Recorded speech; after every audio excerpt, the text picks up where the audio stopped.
మీ business ఏదైనా మీ ఊర్లో promotion చేయాలంటే అది సుమన్ టీవీతోనే సాధ్యం. ఇప్పుడే సంప్రదించండి. నమస్తే, వెల్కమ్ టు సుమన్ టీవీ. వారు అందులైన అంధకారాన్ని పాలదోరారు, ఎందరికో విద్యాభ్యాసం చేశారు. కళ్ళు కనిపించకపోయినా కళను తన ఇంటి పేరుగా ఒక ఉపాధ్యాయుడిగా ఎందరికో విద్యాభ్యాసం చేశారు. తబలా వాయించడంలో బలా అనిపించారు, హార్మోనియం వాయించడంలో ఆహా అనిపించారు. వారెవరో కాదు, రిటైర్డ్ టీచర్ గోపు పాపయ్య గారు. ప్రస్తుతం మనం నిర్మల్ జిల్లా అంబకంటి గ్రామంలో గోపు పాపయ్య గారి ఇంటి వద్ద ఉన్నాము. మరి ఒక అరుదైన కళాకారుడు ఆయన, చాలా గొప్ప తబలా వాయిద్యకారుడు. అలాగే వాయిద్యంతో తబలాతో పాటు హార్మోనియం కూడా వాయిస్తారు. మరి ఈ హార్మోనియం వాయించడానికి స్ఫూర్తి ఎవరు, తబలా వాయించడానికి కానీ ఈ సంగీతం మీద ఆయనకు మక్కువ ఎట్లా కలిగింది, ఇవన్నీ తెలుసుకునేటువంటి ప్రయత్నం చేద్దాం. సార్ నమస్కారం. సార్ నమస్కారం.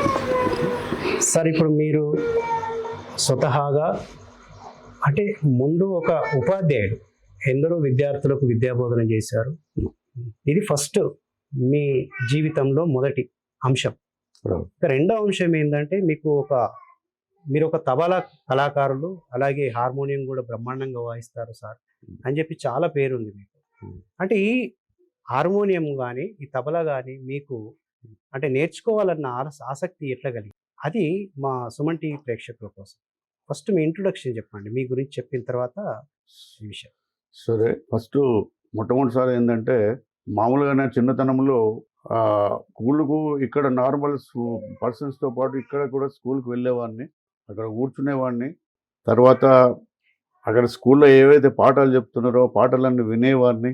మీ విద్యార్థి దశలో కాకుండా అంటే హైదరాబాద్ వెళ్ళక ముందే ఈ స్కూల్లో నార్మల్ స్కూల్లో వేరే పిల్లలతో పాటు వెళ్తుంటే నేను వెళ్ళి వాళ్ళతో కూర్చొని అక్కడ వాళ్ళు పాఠాలన్నీ చెప్పినవి కూడా నేను వింటుంటే, ఎక్కలు కానీ అవన్నీ కానీ చెప్పినవి వింటుంటే. అంటే మొట్టమొదటి హైదరాబాద్ స్కూల్ ఉన్నట్టు కూడా మాకు ఐడియా లేదు. అయితే ఇక్కడ అనుకోకుండా మా విలేజ్ అతను అక్కడ హైదరాబాద్లో చిక్కడపల్లిలో అప్పుడు ఒక ప్రైవేట్ టీచర్గా చేస్తుండే. అతను మళ్ళీ తర్వాత అంచెలంచెలు ఏది ఎల్ఐసి డెవలప్మెంట్ ఆఫీసర్గా కూడా ఉండే, మంచి హెల్పర్ అనమాట. అంతే, ప్రతి వారికి సాయం చేయడమే కానీ ఎవరిని సాయం అడిగేవాడు కాదు. అంటే అతను నన్ను ఏం చేసిండంటే అతని ప్రోత్సాహం వల్ల నాకు ఇప్పుడు నేను ఈ స్టేజ్కి వచ్చిన అంటే అతనే నాకు కారణం. టీ పోతనరావు అనేటటువంటి వ్యక్తి. పోతనరావు ఆయన ఇదే ఊరు. కానీ ఎప్పుడు హైదరాబాద్లో ఉంటున్నా, ఆయన మొత్తం ఫ్యామిలీ అంటే హైదరాబాద్లో ఉంటుంది. ఇప్పటి కూడా హైదరాబాద్లో ఉంటారు. ఇప్పుడు కాకపోతే కీర్తిశేషులు అయినప్పుడు అతని ప్రోత్సాహం వల్ల నేను ఈ స్టేజ్కి ఎదగలిగిన. ఎందుకంటే మా ఇంట్లో కూడా అతను చెప్పిండు, మా ఇంట్లో వాళ్ళు హైదరాబాద్ పంపించమని చెప్పిండు. వాళ్ళు మా అమ్మ కానీ మా నాన్న కానీ పంపించమని చెప్పిండు. అతను ఏమన్నాడంటే, ఒకవేళ మీరు పంపకపోతే ఇప్పుడు మీరు ఉన్నన్ని రోజులు తనకి అన్ని రకాల మీరు చూస్తారు, లేనప్పుడు పరిస్థితి ఏంటిది అని వాళ్ళను నచ్చజెప్పి బుజ్జగించి అతను హైదరాబాద్ తీసుకుపోయిండు. స్కూల్ అడ్మిట్ చేసిండు. అంత చేసిన తర్వాత కూడా నేను హాయిగా, నాకు ఒక పట్టుదల అంటే ఏంటంటే అప్పుడు నేను మా ఇంట్లో పెద్దోని నేనే. Okay sir. ఎవరు లేరు, అందరు నాకంటే చిన్నోళ్ళే. అప్పుడు మా పరిస్థితులు వేరుగా ఉండేవి. అంటే మీ తల్లిదండ్రులకి ఎంతమంది సంతానం సార్? మా తల్లిదండ్రులకు 4 సంతానం. Okay sir. మీరు పెద్దవారు? నేను పెద్దవాడిని.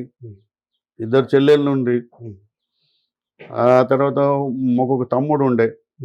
అయితే నేను ఇంటర్మీడియట్ చేసేటప్పుడే మా అమ్మ చనిపోయింది.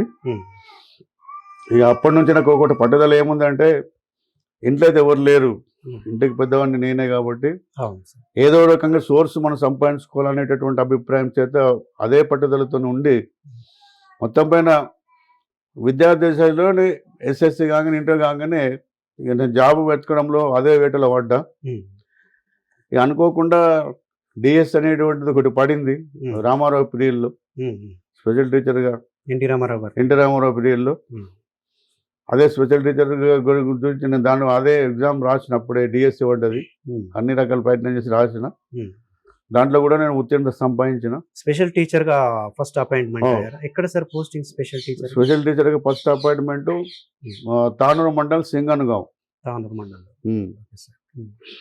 అయితే ఈ కళ ఇప్పుడు తబలా కానివ్వండి, హార్మోనియం కానీ ఎప్పటి నుంచి మీకు నేర్చుకోవడం జరిగింది. అంటే ఇది నేర్చుకోవడం అన్నది ఏంటంటే మాకు స్కూల్లోనే ప్రత్యేకంగా సంగీతం నేర్పించే టీచర్లు కూడా ఉంటారు. అంటే ఇప్పుడు విద్యాభ్యాసం కాకుండా ఆటలు ఆటల పోటీలు అన్నీ చేసి చెప్పే టీచర్లు కూడా ఉన్నారు మాకు. పీటీ టీచర్ కూడా ఉంటుండే ఆల్రెడీ. పీటీ టీచర్ ఉంటాడు, తర్వాత సంగీతం టీచర్లు కూడా ఉంటారు. కాదు, సాధారణంగా తెలంగాణలో కళలకి ఆదరణ తక్కువ సార్. అవునవును. అంటే మన ఆంధ్రాలో ఉన్నట్టుగా సంగీత టీచర్ ఉంటారు ఆంధ్రాలో, ఇక్కడ కూడా ఉంటారు. మా దగ్గర కూడా మన స్కూల్లో కూడా ఉండేవారే. మరి వాళ్ళ ప్రోద్బలం వల్లనే మేము అంటే వట్టే వాళ్ళ, ఎందుకంటే టైం సరిపోతుంది వాళ్ళకి. ఇట్లా సరిగమ్మలు చూపిస్తుంది, ఇట్లా మర్చి అంటే ఓకలుగానే చెప్తుండే వాళ్ళు. కాకపోతే నాకు సెల్ఫ్ ఇంట్రెస్ట్ ఉండి ఏం చేసిందంటే హార్మోనియం కానీ తబలా కానీ ఏదైతే ఉండదో వాళ్ళు పోయిన తర్వాత, వాళ్ళు స్కూల్కి వెళ్ళిపోయిన తర్వాత వాళ్ళ పర్మిషన్ తీసుకొని ఏదో ఇట్లా ముంగట పెట్టుకొని వాయించుకుంటా కూర్చుంటా ఏదో ఒకటి మొత్తం పైన టోన్స్ అనేటటువంటి గుర్తు వేసుకొని క్యాచ్ చేసేది. టోన్సే క్యాచ్ చేస్తుండేది. టోన్స్ క్యాచ్ చేసి పట్టుకునేవాడిని మొత్తం పైన టోన్స్. కాకపోతే ఒకటి ఏంటంటే ఇది ఇట్లుంటది దీన్ని మార్చుకోవాలి, ఇట్లా చేసుకోవాలని చెప్పే టైం వాళ్ళకు లేకుండే. ఒక్కొక్క బ్యాచ్లు 20 మంది ఉంటే ఏం చెప్తారు పాపం, చెప్పలేరు కదా. మళ్ళీ పీరియడ్ ఉండే 45 నిమిషాలే కదా. 40 ఒక 2-3 చెప్పారు కంటే పీరియడ్ అయిపోతుంది. ఇక రోజుకి ఇట్లనే నడుస్తుండే. ఇట్లా జరిగిన తర్వాత ఏమందంటే నాకు ఇంట్రెస్ట్ బాగుండేది, ఇవి నేర్చుకోవాలి ఎట్లయినా చేసి, అంటే వాళ్ళే ఒక స్టేజ్కి రావాలి, వాళ్ళే చెప్పాలని ఏం లేదు కదా. ఇప్పుడు కృషి ఉంటే మనుషులు ఋషులు అవుతారు అన్నట్టుగా అటువంటి రకంగా దాన్ని మనము ఉదాహరణ తీసుకొని చేస్తే ఏమవుతుంది అనేటటువంటి ఉద్దేశంతో ఎప్పుడు నేను ప్రాక్టీస్ చేసేవాడిని. కాకపోతే సార్ మీకు ఒక మంచి కీర్తన, మీకు నచ్చినటువంటి ఒక కీర్తన, అంటే మీరు ఎక్కువగా ఇష్టపడేది మీ పర్సనల్ వ్యక్తిగతంగా ఒక్కసారి మా సుమన్ టీవీ ప్రేక్షకుల కోసం ఒక్కసారి వాయించండి.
చాలా అద్భుతంగా వాయించారు సార్.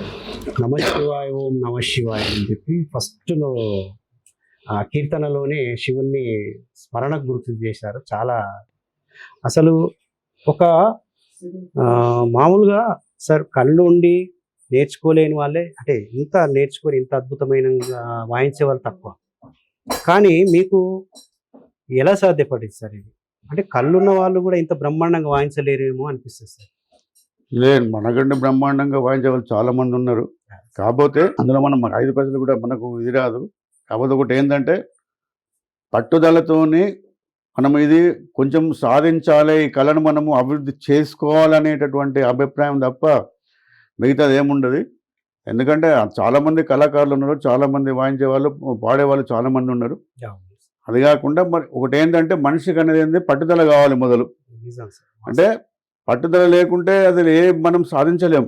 అవును. ఇవాళ మనం ఒక విజయం సాధించాలంటే ఎన్నో రకాల ఎదురు దెబ్బలు తినవలసి వస్తుంది. అంటే పట్టుదల కృషి ఉంటే ఏదైనా సాధించవచ్చు అనేటటువంటి అభిప్రాయం చేతనే ఉంటాయి తప్ప మాకు అది అంటే మనం అనుకుంటే సాధించింది ఏది లేదు. కాకపోతే కొన్ని కష్టతరమైనటువంటి కూడా ఉంటాయి. వాటికి మనం మనకంటే పెద్దవాళ్ళు ఎవరైతే ఉంటారో వాళ్ళ సలహాలు తీసుకోవాలి, సజెషన్ తీసుకొని దాని ప్రకారంగా నడుచుకోవాలి అనేటటువంటిది నాకు ఉంటుంది. సార్ ఇప్పుడు మన సుమన్ టీవీ ప్రేక్షకుల కోసం ఒక్కసారి మీరు తబలా. Right, okay.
చాలా అద్భుతంగా వాయించారు సార్. తబలా, హార్మోనియంతో పాటు తబలా కూడా, అంటే ఒకదాన్ని మించి ఒక ఇన్స్ట్రుమెంట్ మీరు వాయించడం చూస్తుంటే అసలు ఇది మన కళలో చూస్తున్నామా నిజంగా చూస్తున్నామా అని అనిపిస్తుంది సార్. మీకు ఎవరైనా శిష్యులు ఉన్నారా? అంటే మీ దగ్గరికి వచ్చి సార్ ఇది మాకు నేర్పించండి, మేము నేర్చుకుంటామని చెప్పి అడిగిన వాళ్ళు ఉన్నారా? తబలా కానివ్వండి, హార్మోనియం ఇంతవరకు అయితే ఎవరు లేదు, మరి వాస్తవంగా చెప్పాలి. Okay sir. అంటే ఈ రోజులలో కళ తగ్గిపోతుందని చెప్పి అంటున్నారా? మీ అభిప్రాయం? నా అభిప్రాయం ప్రకారంగా అయితే ముఖ్యంగా గ్రామీణ ప్రాంతంలో కళ తగ్గిపోతున్నది. అవును, అవును సార్. ఇప్పుడు అంతనో ఇంతనో ఇంకా సిటీ లెవెల్లో పర్వాలేదు, బాగుంటుంది. ఎందుకంటే అక్కడ మొత్తం అన్ని రకాల వాళ్ళకి సంబంధించినటువంటి వాళ్ళు ఉంటారు కాబట్టి ఒకరితోనొకరు ఇట్లా స్నేహపూర్వకంగా ఏదో రకంగా ఇప్పుడు కాలేజీ లెవెల్లో కానీ, ఇప్పుడు ఇన్స్టిట్యూషన్ లెవెల్లో కానీ చాలామంది ఉంటారు. ఇప్పుడు పరిశ్రమలలో పనిచేసే వాళ్ళు కూడా ఉంటారు. వాళ్ళకి ప్రతి వాళ్ళకు ఈ మ్యూజిక్ అసోసియేషన్స్ కూడా ఉంటాయి, భజన మండలి కానీ ఇటువంటి కానీ ఉంటాయి. కానీ ఈడ మాత్రం ప్రత్యేకంగా ఏమి లేవు. ఇది ఎందుకంటే ఏదో మామూలుగా వస్తున్న రకంగా తప్ప ఇంట్రెస్టెడ్తోని ఇవాళ మనం ఇది చెయ్యాలి, ఇది నలుగురికి ఉపయోగపడాలి, ఈ కళ అనేది మన చేత మన ద్వారా వేరే వాళ్ళకి ఇంకా అవ్వాలి అనేటటువంటిది పెద్దగా అనిపించట్లేదు. ఏదో సార్ ఇప్పుడు అంటే ఈ కళ ప్రదర్శనను మీరు ఎక్కడెక్కడ చేశారు? ఎక్కడైనా స్టేజ్ షోస్ కానీ, ఇంకెక్కడైనా స్కూల్స్ మీరు పనిచేస్తున్నటువంటి విద్యా సంస్థలలో, స్కూళ్ళల్లో ఎక్కడైనా ప్రదర్శించారా స్టేజ్ మీద? అంటే నేను అప్పుడు ఈ తబలా వాయిద్యాన్ని మన గంగన్న గారు సృజన విద్యాలయ నిలయంలోని కుంటాల, ఓకే, వాళ్ళు అప్పుడు ఏది యాన్యువల్ డే చేసిండ్రు, వార్షికోత్సవం. అప్పుడు కూడా నేను అక్కడికి వెళ్ళినా. Okay sir. వాళ్ళ స్టేజ్ పైన అప్పుడు ప్రోగ్రామ్ అప్పుడు ఈ తబలా వాయించింది నేనే అప్పుడు ఫస్ట్ టైంలో. వాళ్ళ అక్కడ వాళ్ళ స్కూల్లోనే వాయించినాం. ఉమ్, ఇప్పుడు ఇక వాళ్ళ ప్రోగ్రామ్స్ అయ్యేంత వరకు నేనే ఉన్నా అక్కడ. ఉమ్, దాదాపు ఒక 4 రోజులు పట్టింది. ఉమ్, అక్కడ నేను ఇచ్చిన ఇది ప్రోగ్రామ్ తబలా ప్రోగ్రామ్ ఉమ్, ఆ స్కూల్లో. ఇక మా స్కూల్లోనైతే అప్పుడప్పుడు వేరే వాళ్ళు కూడా వస్తుంది.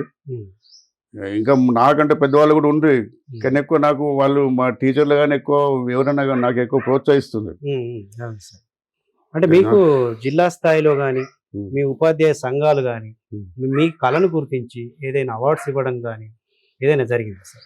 అంటే ఎప్పుడంటే ఇంత క్రితం దాదాపు ఎంత అంటే 2004-05 ప్రాంతంలో ఎవరంటే డాక్టర్ అసోసియేషన్ వాళ్ళు, మన రామకృష్ణ డాక్టర్ అని బైన్సన్ ఉంటాడు. ఉమ్, అయితే వాళ్ళ అసోసియేషన్కి ఇప్పుడు అప్పుడు ఉత్తమ ఉపాధ్యాయుడు అనే అవార్డు ఉంటుండే. అవును. అంటే ప్రతి సంవత్సరం ఒక్కొక్కరికి ఇస్తారు వాళ్ళు. ఉమ్, అంటే అప్పుడు నాకు ఇప్పుడు ఎవరంటే మన ఆంధ్రభూమి ఎవరతను మన సోమేశ్వర్, ఓకే. అతను చూసి అతని ద్వారా సరే ఇట్లా సంగతి ఇట్లా అంటే ఉమ్, ఇక అతని ద్వారా మొత్తం ఆయన ఎక్స్ప్లెయిన్ చేసిండు సార్కు, డాక్టర్ సాబ్కు. ఉమ్, వాళ్ళు కూడా నాకు ఆ ప్రోగ్రాంలో తీసుకుపోయారు. ఉమ్, అంటే నాకు మొత్తమైన చిన్నప్పటి నుంచి విద్యాభ్యాసం ఎక్కడ జరిగింది, ఉమ్, మిమ్మల్ని ఎవరు ప్రోత్సహించారు, ఎవరు తీసుకెళ్ళిండ్రు, మరి హైదరాబాద్లో ఎట్లా సెట్ అవ్వగలిగినావు, ఇవన్నీ వాళ్ళు అడిగిన తర్వాత చెప్పిన నేను. చెప్పగానే అన్నీ చెప్పిన తర్వాత ఇక వాళ్ళకి నచ్చి ఒక ఉత్తమ ఉపాధ్యాయుడు అనే అవార్డు కూడా ఇచ్చేసిండు. ఉమ్. అంటే ఇప్పుడు ఈ కళకు సంబంధించినటువంటి ప్రశంసలు కానీ, ప్రశంస పత్రాలు కానీ, అవార్డ్స్ కానీ ఏం తీసుకోలేదు? కళకు సంబంధించిన ప్రత్యేకంగా అంటూ ఏమి లేదు. ఇట్లా మా ప్రజల మాటలు యొక్క మెప్పే మీ ప్రశంస. బస్ అంతే. Okay sir. అట్లా ప్రత్యేకంగా అంటే ఏం లేదు. Sir, thank you sir, thank you so much. మా సుమన్ టీవీ ప్రేక్షకుల కోసం ఒక మంచి కార్యక్రమాన్ని, అంటే ఒక హార్మోనియం వాయించడంతో పాటు తబలాను కూడా బ్రహ్మాండంగా వాయించారు సార్. మీరు ముందు ఇంకా ఇట్లాంటి ప్రదర్శనలు ఎన్నో నిర్వహించాలని కోరుకుంటున్నాం. మీలాంటి వాళ్ళు ప్రోత్సహిస్తే, మీలాంటి వాళ్ళు ఇంకా మాకు ఇటువంటి ప్రోగ్రామ్స్లో అవకాశం ఇస్తే మా కళ ఇంకా బాగా అభివృద్ధి చెందుతుంది. కాబట్టి ఇంకా మీకు కూడా ఎటువంటి అవకాశాలు మాకు కూడా కల్పించాలని చెప్పేసి మీకు కూడా మేము వేడుకుంటాం. Okay sir. ఎందుకంటే మీరు ప్రాధాన్యత ఇస్తేనే మాకు కళ అనేది ఒకవేళ అబ్బుతుంది. Okay sir. మీలాంటి వాళ్ళు లేకపోతే కూడా మాకు అంత పెద్దగా ఆదరణ కూడా దొరకదు. అసలు నిజమైన కళాకారుడు ఆదరణ తగ్గిపోతుంది. తగ్గిపోతుంది. కాబట్టి Thank you, మీలాంటి sir. ప్రోత్సాహం Thank you. కూడా మాకు అవసరమే. Thank you sir.